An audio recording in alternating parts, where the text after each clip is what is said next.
Matapos manalasa ng bagyong Quinta, Rolly at Ulysses sa gitnang Luzon, kabilang sa mga lubos na naapektuhan ay ang mga magsasaka sa Nueva Ecija.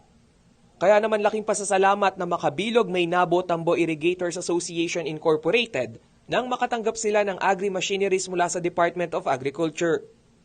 Kabilang sa kanilang mga natanggap ay ang recirculating dryer, mobile flash dryer, shallow tube well, combine harvester at 4-wheel tractor. Madalas umanong nalulugi ang mga magsasaka sa pag-aarkila ng mga nasabing gamit at madalas ay napupunta lang ang kanila sanang kikitaing 1,000 piso para sa arkila. Iwas bulok na palay sila ngayon dahil sa mga naturang agri-machinery. Tiyak na iwas lugi na rin umano sila dahil agad na mapatutuyo at mababayo ang mga palay. Binubuo ng 79 na magsasaka ang nasabing kooperatiba mula sa Barangay Las Piñas, Peñaranda, Nueva Ecija. Sa kabuuan, sinasaka nila ang 174 hectares ng bukid sa lugar.